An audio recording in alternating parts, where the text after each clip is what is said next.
అప్పయ్య దొర గారు ఇంతమంది రాజకీయాలు చేశారు, ఓడారు, గెలిచారు. ఎప్పుడైనా వాళ్ళ ఇళ్లలో ఆడవాళ్ళ పేర్లు గాని, ఆడవాళ్ళ ఫోటోలు గాని, కనీసం వాళ్ళ కుటుంబ సభ్యుల పేర్లు వివరాలైనా రాజకీయాల్లోకి వచ్చాయా?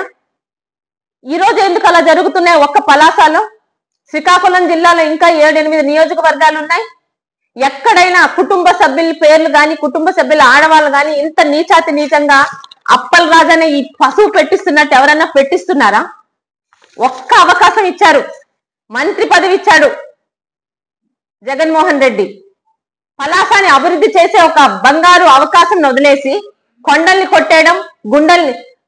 కొట్టేయడం, భూ కబ్జాలు చేయడం, అర్ధరాత్రి గూండాలను పంపించి పోలీస్ స్టేషన్ లో చితక తన్నించడం, లేదా జేసీబీలు పెట్టి తెలుగుదేశం తాలూకా ఇళ్లని, రోడ్లని కూలించడం తప్పితే ఏం చేశాడు 5 సంవత్సరాలు? నేను అడుగుతున్నాను.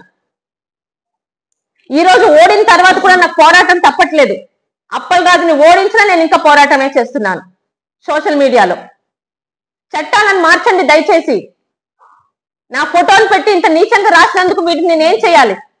వికలాంగులను వదిలేయాలా? రాజ్యాంగం వికలాంగులకి, ఎస్టీలకి, బీసీలకి, ఓసీలకి, ఎస్సీలకి అందరికి ప్రత్యేకమైన రిజర్వేషన్లు రాజ్యాంగ పరంగా అనుభవించమని ఇచ్చిందండి. అంతేగాని ఎస్సీలమని, బీసీలమని, ఓసీలమని, వికలాంగులమని తప్పులు చేస్తే శిక్షలకు రిజర్వేషన్స్ రాజ్యాంగం మనకి ఇవ్వలేదు. ఎవడైనా తప్పు చేస్తే వాడు తప్పు చేశాడా లేదా చూసుకొని శిక్షించమన్నారు. రాష్ట్రంలో ప్రజలకు కూడా మాట్లాడుతున్నాను. చాలా కష్టంగా ఉంది. ఇలాంటి వ్యక్తుల్ని ఎతికి వీళ్ళ వికలాంగులు వీళ్ళ చేత తప్పుడుగా మాట్లాడిస్తే వీళ్ళ జోలికి రారు, ఎంతైనా బరి తెగించొచ్చని అప్పల్ రాజ్ చేతిలో తయారైన అత్యంత ప్రమాదకర యాంటీ సోషల్ ఎలిమెంట్స్ వీళ్ళు. 40-50 సంవత్సరాల రాజకీయ చరిత్ర ఉన్న భారతదేశంలో గాని, ఆంధ్ర రాష్ట్రంలో గాని ఈ వైసీపీ ప్రభుత్వం వచ్చాక తయారైన ఇలాంటి వాళ్ళు గతంలో ఏ ప్రభుత్వంలో ఉన్నారా అండి? రాజశేఖర్ రెడ్డి గారి ప్రభుత్వంలోనైనా ఉన్నారా అని అడుగుతున్నాను. ఎవరిచ్చారండి ఆడవాళ్ళు రాజకీయాల్లో రాకూడదని?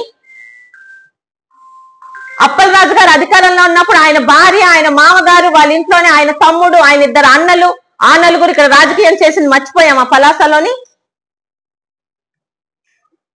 మాట్లాడితే నా కుటుంబం మీద వస్తున్నారు, ఒక్కడనే నిరూపించమనండి.